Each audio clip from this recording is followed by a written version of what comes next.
Brothers ఉంటారు, మీ class లోనే ఉంటారు, మీ సీనియర్స్ ఉంటారు, మీ జూనియర్స్ ఉంటారు. ఇలా క్లాస్ నడుస్తూనే ఉంటుంది. ఒకటి తీసుకొని ఆ పక్కకి వెళ్తాడు, ఇంటర్వల్ లో కానీ సాయంత్రం అయిపోయినాక కానీ ఆ పక్కకి వెళ్ళి గోడ పక్కకి వెళ్ళి టక్క సిగరెట్ తోటి 3 నంబర్లు కొట్టేస్తాడు. వాటిలో గంజా పెడుతున్నారు మళ్ళీ.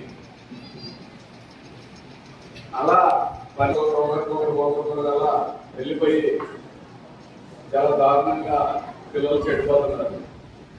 7th class, 8th class, 9th class, 10th class పిల్లలు, పెద్దోళ్ళు కాదు. ఆ కల్చరు ఎవరికైనా ఉంటే కానీ దయచేసి వదిలేయండి, అది మంచిది కాదు నాన్న. అలాగే ఒక మంచి ఎయిమ్ పెట్టుకొని మీ తల్లిదండ్రుల ఆర్థిక పరిస్థితిని దృష్టిలో పెట్టుకొని ఒక ఎయిమ్ ఏదో ఒకటి ఐఏఎస్ అవ్వాలి, లేదా ఐపీఎస్ అవ్వాలి, లేదా ఒక డాక్టర్ అవ్వాలి, లేదా ఒక మంచి ఇంజనీర్ అవ్వాలి, లేదా ఒక పోలీస్ ఆఫీసర్ అవ్వాలి, అలా ఒక దృక్పథం పెట్టుకొని దానికోసం ఫైట్ చేయాలి.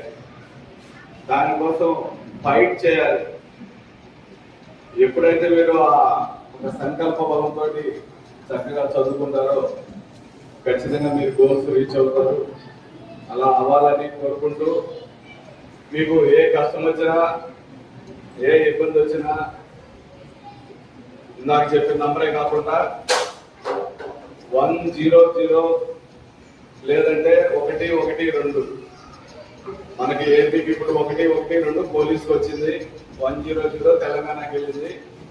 మీరు 112 కొట్టినా కానీ వెంటనే పోలీసులు వచ్చేస్తారు ఈ సమస్యకి. అది కూడా మీరు నోట్ చేసి పెట్టుకోండి.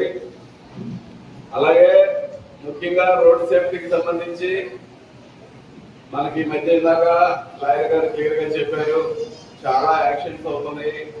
బయటికి వెళ్ళిన మన అన్న కానీ, మన చెల్లి కానీ, మన అక్క కానీ, మన అమ్మ కానీ, నాన్న కానీ ఇంట్లోకి వస్తారని గ్యారెంటీ లేదు. ఎందుకు లేదంటే మనకి అవేర్నెస్ లేకపోవడం ఒకటి, ట్రాఫిక్ సెన్స్ లేకపోవడం ఒకటి, మరి ముఖ్యంగా మీరు జర్నీ చేసేటప్పుడు హెల్మెట్ లేకపోవడం ఒకటి. ట్రాఫిక్ సెన్స్, అవేర్నెస్ చిన్నగా కల్పించుకోవచ్చు, కానీ హెల్మెట్ లేకపోతే ప్రాణమే పోతుంది. హెల్మెట్ లేకుండా ప్రాణాలు పోతున్నాయనే విషయం తెలుసమ్మా మీకు? పిల్లలకి తెలిసిన వాళ్ళకి చేయలేదండి.